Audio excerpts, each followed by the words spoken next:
आज मुझे लगता है समुचित जिला में यदि राजनीति में कोई जूनियर है तो सिर्फ राम कुमार टोप्पो है। और आज मैं इस मंच पर कितना सौभाग्यवान हूं कि मेरे साथ इतने मेरे मार्गदर्शक उपस्थित हैं, इतने समस्त कार्यकर्ता उपस्थित हैं। आज मैं इस मंच के माध्यम से मेरे सभी मार्गदर्शकों को, सभी कार्यकर्ताओं को सादर प्रणाम करता हूं।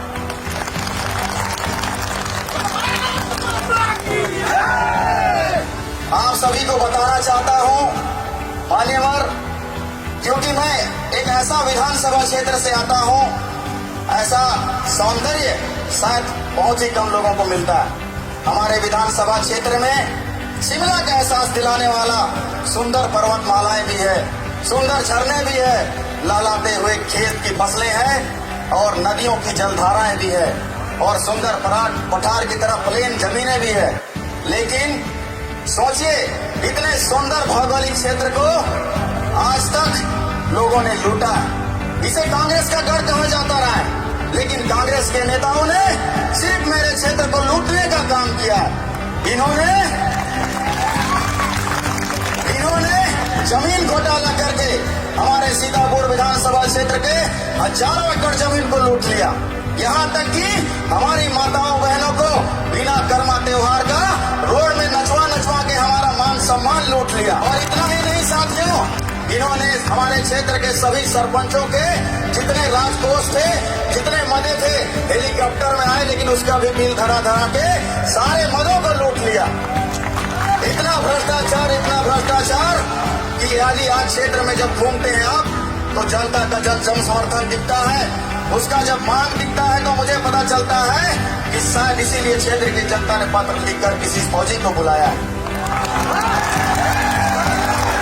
और शायद इसीलिए किसी बहन ने अपने खून से चिट्ठी लिखकर बुलाया है। और आज इस शंखनाद और आज इस अंबिकापुर के आगाज में बताना चाहता हूँ कि जो इतने वर्षों का जो सीतापुर विधानसभा को कांग्रेस का गढ़ कहा जाता था, वो गढ़ टूट चुका है। और अब सीतापुर की धरती में जो आप सभी वरिष्ठजनों ने जो कमल का बीज लगाया था, वो बड़ा होकर वो कमल बन गया है और वो कमल खिलने वाला है। साथियों, आज बस लास्ट में इतना कहना चाहूंगा कि इस जोश को कभी कम मत होने दीजिए, क्योंकि आप ही हमारी सेना है और सेना किसी देश की अगर मजबूत होती है तो दुश्मन तिलमिला उठता है और तिलमिलाहट आपको नजर आती होगी, आती है। साथियों, मैं एक देश का सैनिक रहा और जब सैनिक का अपमान होता है तो एक सैनिक को बहुत तकलीफ होता है और साथ ही साथ इस देश की जनता को भी तकलीफ होती होगी।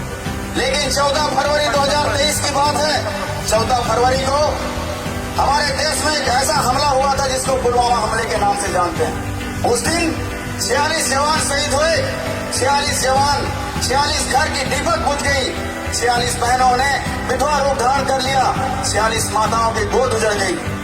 लेकिन उसी दिन को पूरा देश शोक रूप में, ब्लैक दिवस के रूप में मनाता है।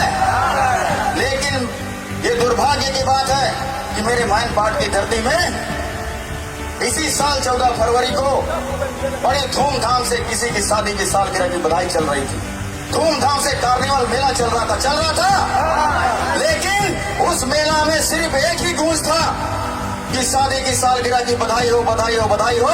मगर इन्होंने देश के उन जवानों को याद नहीं किया, उन्हें श्रद्धांजलि नहीं दिया, उन्हें सम्मान नहीं किया। तो आज उनके साथ न्याय होना चाहिए कि नहीं? आप बताइए जोर से, न्याय होना चाहिए कि नहीं? होना चाहिए कि नहीं? साथियों, मैंने अपना त्याग और समर्पण का परिचय देते हुए आज इस्तीफा देकर इस राजनीतिक मंच पर आया हूं और आपको ये कहने आया हूं कि अब पारी आ गया है कि देश के सैनिकों का अपमान करने वाले सरकार को उखाड़ फेंकने का। आप साथ देंगे? साथ देंगे? बस लास्ट में इतना ही कहकर आप सभी से बहुत बहुत आभार व्यक्त करता हूं, धन्यवाद करता हूं और इस ऊर्जा को बनाए रखें और इस बार सीतापुर, अंबिकापुर और लुंड्रा में कमल खिलाने का आप सभी से निवेदन करता हूं। जय हिंद, जय भारत।